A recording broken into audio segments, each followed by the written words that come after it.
మిత్రులందరికీ నమస్కారం.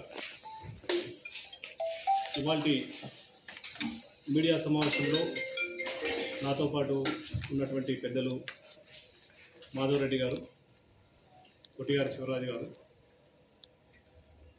శ్రీధర్ రెడ్డి గారు, వడ్లనంద్ గారు, రామచందర్ గారు, పట్టణాధ్యక్షురాలు యాస్కి శిరీష గారు, ఈ తాండూరు మున్సిపల్ ఫ్లోర్ లీడర్ అయినటువంటి అనిల్ కుమార్ యాదవ్ గారు, వికారాబాద్, అదేవిధంగా కేశవులు గారు, రాజు నాయక్ గారు, దారూర్ మండలాధ్యక్షులు, మరియు చందు గారు, శ్యామ్ సుందర్ గారు, వివేకానంద రెడ్డి, రాజేందర్ రెడ్డి, మరియు మిగతా నాయకులందరూ కూడా పేరు పేరున నమస్కారాలు తెలియజేస్తున్నారు. ఇవాళ భారతీయ జనతా పార్టీ ప్రపంచంలోనే ఒక గొప్ప సభ్యత్వం కలిగినటువంటి పార్టీగా, ఈ దేశమే ప్రథమ ప్రయారిటీగా, ఈ దేశ సమాజం, ఈ దేశం ఒక నిర్మాణాత్మకమైనటువంటి శక్తిగా, ప్రపంచంలోనే వేగవంతమైనటువంటి అభివృద్ధి దిశగా ఒక అగ్రగామిగా నిలిపేందుకు అహర్నిశలు ప్రజల పక్షాన ఉంటూ నిరంతరం పోరాటం చేస్తున్నటువంటి ఒక మహనీయుని నరేంద్ర మోడీ గారి యొక్క నేతృత్వంలో ఇవాళ భారతీయ జనతా పార్టీ ఒక జైత్రయాత్రగా కొనసాగుతుంది.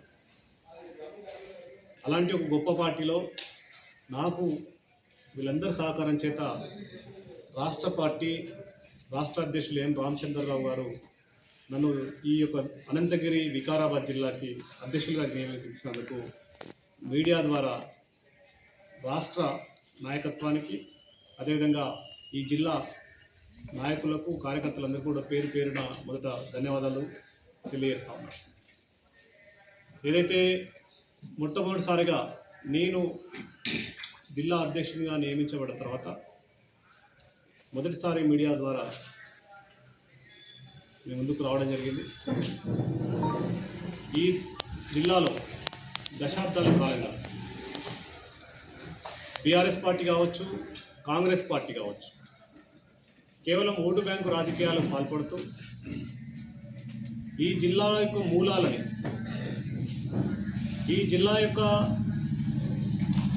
విలువల్ని పక్కన పెట్టేసి కొంతమంది వ్యక్తుల పేరు కోసం, సంతుష్టీకరణ పేరు మీద ఈ జిల్లా ఉనికి కోసం ప్రయత్నం చేసినట్టు సందర్భాలు లేవు. మలిదశ తెలంగాణ ఉద్యమం తర్వాత ఏర్పడ్డటువంటి, అప్పుడు మా ప్రతిపక్ష నేతగా ఉన్నటువంటి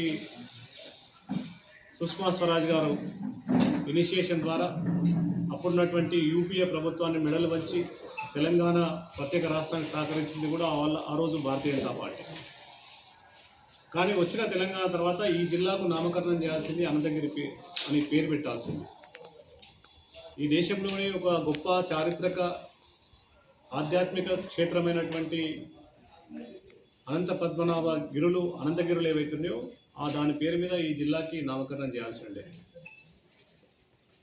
ఒక దశలో కేసీఆర్ ప్రకటించిన వెంబడే కొంతమంది మళ్ళీ ఓవైసీ లాంటి నాయకులు, ఎంఐఎం నాయకుల చేత మైనార్టీల ఓట్లు పోతాయేమనే భయం చేత దీన్ని వెంబడే మళ్ళీ వికారాబాద్ జిల్లాగా నామకరణం చేసింది. కాబట్టి దీని విషయంలో కూడా భారతీయ జనతా పార్టీ మేమందరం కూడా ఒక నిర్ణయం చేసుకోవడం జరిగింది. గతంలోనే ఈ జిల్లాని ఖచ్చితంగా అనంతగిరి జిల్లాగా నామకరణం చేయాలనేది మా లక్ష్యంగా మేము పెట్టుకున్నాం. అదేవిధంగా మేము సమిష్టి కృషి ద్వారా భారతీయ జనతా పార్టీని ప్రజల పక్షాన ఉంటూ కింది బూత్ స్థాయి వరకు కూడా పార్టీని పూర్తి స్థాయిలో బలోపేతం చేస్తూ ఈ జిల్లాలో రాబో రోజుల్లో ఈ 3 నియోజకవర్గాలు, పరిగి, వికారాబాద్, తాండూరు నియోజకవర్గాల్లో కూడా భారతీయ జనతా పార్టీ జెండా ఎగరేయడం కోసం మేమందరం కూడా కృషి చేస్తాం. అందుకే నన్ను అధ్యక్షునిగా ప్రకటించిన వెంబడే అందరు నాయకులు, అందరినీ పర్సనల్గా కలవడం, అందరి యొక్క సమిష్టి కృషి ద్వారా పార్టీని బలోపేతం చేయమని చెప్పేసి అందరు పెద్దవాళ్ళందరూ నేను అప్పీల్ చేయడం జరిగింది. వాళ్ళందరూ కూడా చాలా సంతోషాన్ని వ్యక్తం చేస్తూ నన్ను పూర్తి సహకరిస్తానని చెప్పేసి వాళ్ళు మాట ఇవ్వడం, వాళ్ళు సహకరిస్తున్నటువంటి తీరు నాకు ఖచ్చితంగా ఒక స్ఫూర్తిదాయకంగా తీసుకొని ముందుకెళ్తాం. అదేవిధంగా నా యొక్క బాధ్యతా స్వీకరణ, ఈ జిల్లా యొక్క అధ్యక్షునిగా 30వ తేదీన జిల్లా అధ్యక్షునిగా నేను బాధ్యతలు తీసుకోబోతా ఉన్నాను. కేంద్ర మంత్రివర్యులు మాననీయ కిషన్ రెడ్డి గారి మరియు మన ప్రియతమ నేత చేవెళ్ల పార్లమెంట్ సభ్యులు కొండా విశ్వేశ్వరరెడ్డి గారి సమక్షంలో నేను బాధ్యతలు తీసుకోబోతున్నాను జిల్లా అధ్యక్షునిగా. కాబట్టి మీడియా ద్వారా ఈ జిల్లాలోని పార్టీ శ్రేయోభిలాషులు, కార్యకర్తలు, నాయకులకు మరి ఆత్మీయ బంధువులందరూ కూడా మీకందరూ కూడా నేను వినమ్రంగా మీకందరూ కూడా ఆహ్వానం తెలుపుతా ఉన్నాను. ఖచ్చితంగా ఈ యొక్క కార్యక్రమానికి ఉదయం 11:30 తాండూరులోని వీరశైవ కళ్యాణ మండపంలో ఈ కార్యక్రమం ఉంటుంది. కాబట్టి ఈ కార్యక్రమానికి మీరంతా కూడా పెద్ద ఎత్తున కార్యకర్తలు, నాయకులు, శ్రేయోభిలాషులు అందరూ కూడా తరలివచ్చి నన్ను ఆశీర్వదించి రాబో రోజుల్లో ఈ జిల్లా యొక్క అభివృద్ధి కోసం, ఈ జిల్లాని ఒక ఉన్నతమైన స్థితిలో, ఈ జిల్లాలో ఉన్నటువంటి సహజ వనరులన్నింటినీ కూడా ఈ ఒక పెద్ద రెవెన్యూ సోర్స్గా క్రియేట్ చేసి ఈ గత పాలకులందరూ కూడా కేవలం వాళ్ళ జేబులు నింపుకోవడం కోసం ప్రయత్నం చేసే సందర్భాల్లో ఖచ్చితంగా ఇక మీదట ప్రజల పక్షానుంటూ ఇక్కడ ఉన్నటువంటి అనేక రకాలైనటువంటి సహజ సిద్ధంగా ఉన్నటువంటి ఖనిజ సంపద అంతా కూడా ఈ సమాజం కోసం, ఈ వికారాబాద్ జిల్లా కోసం ఖర్చు పెట్టే విధంగా మేము పోరాటం చేస్తాం, ప్రభుత్వం దృష్టికి తీసుకెళ్తాం. ఖచ్చితంగా అదేవిధంగా ఈ జిల్లాలో ఉన్నటువంటి ఆధ్యాత్మిక క్షేత్రాలని నిర్లక్ష్యం చేస్తూ ఇక్కడ ఉన్నటువంటి అనంతగిరి దగ్గర నుంచి భద్రేశ్వర టెంపుల్ కావచ్చు, లొంకా హనుమాన్ కావచ్చు, లేకుంటే పాంబండ దేవాలయం కావచ్చు, ఇక్కడ అనేక రకాలైన చారిత్రక నేపథ్యం ఉన్నటువంటి దేవాలయాల గురించి మాట్లాడినటువంటి నాయకులు ఎవరు కూడా లేరు. కాబట్టి మేము ఒకటే చెప్తా ఉన్నాం, ఈ దేవాలయాన్ని రక్షించుకుంటూ అదేవిధంగా ఈ జిల్లాలో ఒక సామరస్యత ఏదైతే ఉందో, ఎన్ని రకాల కులాలు, మతాలు, వర్గాలుగా ఉన్నప్పుడు కూడా కలిసి జీవించేటటువంటి ఒక విధానం ఏదైతే ఉందో దాన్ని ఎక్కడ కూడా మేము ఇది కాకుండా ఖచ్చితంగా రాబో రోజుల్లో ఒక మంచి వాతావరణాన్ని నిర్మాణం చేయాలి. రాజకీయాలు ఒకవైపు ఉన్నప్పుడు కూడా మనుషులంతా కలిసి ఉండేటటువంటి వాతావరణానికి గత పాలకులందరూ కూడా దానికి విఘాతం కలిగించి ఏమాత్రం కూడా ప్రజల్ని కలిసి జీవించేటటువంటి వాతావరణం నిర్మాణం చేయకపోగా వాళ్ళని కులాల పేరు మీద, మతాల పేరు మీద ఓటు బ్యాంకులుగా గుర్తించి పబ్బం గడుపుకున్నారు తప్ప ఈ జిల్లా ఇంత చారిత్రక నేపథ్యం ఉన్నటువంటి ఈ జిల్లాను ఎక్కడ కూడా ఒక నిర్మాణం కోడంగాలు చూపిస్తుంది, తాండూరు చూపిస్తుంది. మరి వికారాబాద్ ఎందుకు? వికారాబాద్ జిల్లా కేంద్రం ఎందుకు? వికారాబాద్ జిల్లా నుంచి కదా మీరు ముఖ్యమంత్రి అయ్యింది, వికారాబాద్ జిల్లా నుంచి కదా మీరు ఎమ్మెల్యే తర్వాత స్పీకర్ అయింది. ఎందుకు మర్చిపోయారు మీ ఆడవాళ్ళని? అందుకే అంటున్నారు ఈ ప్రాంతం వాళ్ళు ఉండాలి, ఇక్కడ ఉన్నటువంటి మట్టికైనా ఎట్టికైనా మనోడ ఉండాలనే ఒక తెలంగాణ ఆకాంక్ష ఎందుకు నెరవేరట్లేదు? కాబట్టి ఈ రకంగా ఎప్పుడు కూడా వికారాబాద్ పైన చిన్న చూపు చూపిస్తుంది పాలకులు. మేము అందుకే వికారాబాద్ టీఆర్ఎస్తోని కాదు, ఇటు కాంగ్రెస్తోని కాదు, ప్రత్యామ్నాయం ఎక్కడో సామాన్యం లేక బురదలో ఉంటున్నటువంటి కమలం పువ్వు వికసిస్తేనే వికారాబాద్ వికసిస్తుంది తప్ప అప్పటి వరకు ఆనందం ఉన్నటువంటి అల్కువిడ్సా ప్రసాద్కు ఈ కుక్కల కోటం లేక తయారైనటువంటి వికారాబాద్కు అప్పటి వరకు ఎట్టి పరిస్థితుల్లో మారది. కాబట్టి బీజేపీ పార్టీ వస్తేనే ప్రత్యామ్నాయంగా అభివృద్ధి చెందుతుందని మేము వికారాబాద్ పార్టీ పక్షాన ప్రజా సమస్యలపైన నిత్యం పోరాడుతున్నాం. అదేవిధంగా ఇక్కడ ఉన్నటువంటి వికారాబాద్ జిల్లాలో వికారాబాద్ కాన్స్టిట్యూన్సీ ముఖ్యంగా ఏ సబ్స్టేషన్ అన్న పోదు, వాడి విడతల వారీగా 3 గంటలు ఒకసారి, 2 గంటలు ఒకసారి, కనీసం అంత కొడితే 10 గంటలు కూడా కరెంట్ ఇస్తలేదు. మరి అదే కోడంగల్కి వెళ్తే ఇంచుమించు 15 నుంచి 16 గంటలు అక్కడ వస్తున్నది, తాండ్రుకు బాగానే వస్తుంది. వికారాబాద్ ఎందుకు చిన్న చూపు? ఎందుకు మళ్ళీ కరెంట్ కటింగ్లు అవుతున్నాయి? రైతుల కష్టాలు మీకు పట్టవా? ఈ రకంగా మా గౌరవ చేవేళ్ళ ఎంపీ కొండ విశ్వేశ్వరరెడ్డి గారు వికారాబాద్ నియోజకవర్గంలో సుమారు ఇక్కడ అంతగిరిపల్లి నుంచి మోత్పల్లి వరకు 30 కోట్లతోని ఆ పనులు నడుస్తున్నాయి. తాండూరు నుంచి దారుల వరకు కూడా ఎంపీ నుంచి తీసుకొచ్చినటువంటి సెంట్రల్ రోడ్ ఫండ్స్ నుంచి నడుస్తున్నాయి. ఇక్కడ నందారం పరి కాన్స్టిట్యూన్సీలో కూడా అక్కడ ఒక 20 కోట్ల నుంచి అక్కడ పనులు నడుస్తున్నాయి. ఇట్లా 70 కోట్లు మొత్తం సెంట్రల్ రోడ్ ఫండ్స్తోనే పనులు నడుస్తున్నాయి. అటు నేషనల్ హైవే వచ్చేసి మహబూబ్నగర్ నుంచి చించోలి వరకు అక్కడ నడుస్తున్నాయి. టూరిజం 100 కోట్లు శాంక్షన్ అయ్యి అందులో 38 కోట్లు టెండర్ ప్రాసెస్లో ఉన్నాయి, అది కూడా పనులు నడుస్తున్నాయి. ఫస్ట్ మొదటి విడతగా ఫారెస్ట్ డిపార్ట్మెంట్ వాళ్ళు ఆ ఫెన్సింగ్ అంతా ప్లాన్ చేస్తున్నారు. ఆ గుట్ట కింద అభివృద్ధి అంతా కేంద్రం నిధులు లేదు, గ్రామాలన్నీ కేంద్రం నిధులు లేదు, మున్సిపాల్కి వచ్చేదాన్ని కేంద్రం నిధులు లేదు. మున్సిపాల్కి ట్యాక్స్ 9 కోట్ల 80 లక్షలు ట్యాక్స్లు వస్తాయి. అంటే మనం కట్టే ప్రత్యక్ష పన్నులు 4 కోట్ల 18 లక్షలు ఉంటే పరోక్ష పన్నులు జరిమానా కానీ అద్దెల నుంచి కానీ ఈ రకంగా మున్సిపల్లో మా ఫ్లోర్ లీడర్ అనిల్ గారు కూడా పెద్ద ఎత్తున పోరాటం చేసి మున్సిపాల్ను స్తంభింపజేసే విధంగా చేస్తున్నారు.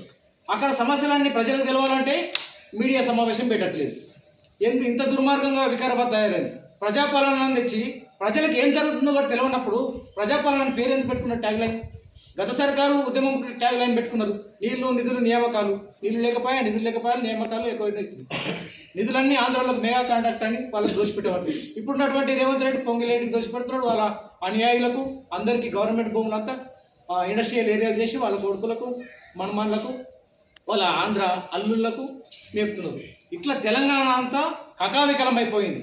కాబట్టి గౌరవనీయులు బీజేపీ పార్టీ రాష్ట్ర అధ్యక్షులు రామచంద్రరావు గారు కూడా గత 4 రోజుల కింద ఫీజు రీఎంబర్స్మెంట్ 40 లక్షల విద్యార్థులకు 15,000 కోట్ల రూపాయల వాళ్ళకు ఫీజు బకాయిలు ఉంటే ఇంతవరకు 15 రూపాయలు కూడా వాళ్ళకు కేటాయించట్లేదు.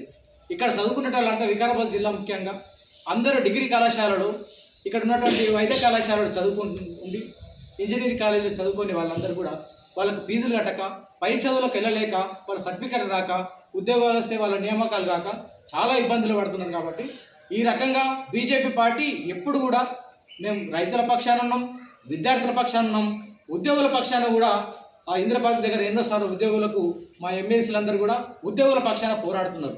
వాళ్ళందరికీ కూడా 6 DAలు రావాలి, వాళ్ళకి సంబంధించినటువంటి సిపిఎస్ను ఓపీఎస్ చేస్తామని చెప్పేది. గతంలో ఉన్నటువంటి గవర్నమెంట్ వాళ్ళు ఇచ్చింది 6 గ్యారంటీలు ఇచ్చారు, 420 హామీలు ఇచ్చారు. ఈ బుక్లెట్ పెద్ద పెట్టి ఇదంతా 6 గ్యారంటీలు మళ్ళీ 13 అంశాలు ఉన్నాయి. ఈ రకంగా ఒక్కటి కూడా మీరు అమలు చేస్తలేదు. ఇందిరమ్మ ఇల్లులో అంతా కేంద్రం మాట ఉంది, అందులో 1,65,000 కేంద్రం మాట ఉంది. మరి 1,65,000 కేంద్రం మాట ఉన్నప్పుడు మీరు అక్కడ ఎందుకు మెన్షన్ చేస్తలేదు? ప్రతి ఇందిరమ్మ ఇల్లు మీద మీరు అక్కడ కంపల్సరీ మెన్షన్ చేయాలి. ప్లస్ రైతులకు అందరికి కూడా వామ్ వేసుకోమని చెప్పారు ప్రత్యామ్నాయంగా. వామ్ వేసుకోమంటే వాళ్ళకు అందరు కేంద్ర ప్రభుత్వం నుంచి స్కీమ్ ఇస్తే ఇక్కడ ఉన్నటువంటి ఉద్యానవన అధికారి కనీసం పేపర్ ప్రకటన కూడా నోచుకోలేకపోతుంది. ఇది కేంద్ర ప్రభుత్వ పథకం, ఇందులో స్టేట్ ఇంత ఉంటుంది, సెంట్రల్ ఇంత ఉంటుంది. ఈ రకంగా ఎక్కడ కూడా మెన్షన్ చేయట్లేదు. ఈ రకంగా కేంద్రం ఎన్ని నిధులు ఇచ్చినా కూడా గాడిది గుడ్డ అని రేవంత్ రెడ్డి గారు మాట్లాడుతుంటే మొత్తం జరుగుతున్న అభివృద్ధి అంతా కేంద్ర నిధులే. 15th ఫైనాన్స్ నడుస్తున్నది. అమృత్ 2.5 ఆఖరుకు మున్సిపాల్లో నడిచే ఎస్టీపీ కూడా రిపేర్ కోసం కూడా ₹1 కోటి శాంక్షన్ చేస్తే దాంతో ఇంకా టెండర్ ప్రాసెస్లోనే ఉండదని చెప్తున్నారు. వీళ్ళ కమిషన్లు వస్తే టెండర్ అయిపోయినాక కూడా వీళ్ళ కమిషన్ పుట్టినాకనే పనులు స్టార్ట్ కావాలి. అప్పటి వరకు జనం మూసిలేనే కలవాలి. మూసి వీరంతా పోయి మూసి ప్రక్షాళన ఆడ చెప్తాడు. ఆడ చెప్పేదేంది, ఈడ జరిగేదేంది? సొమ్మెవరిది, మీ సోకెవరిది?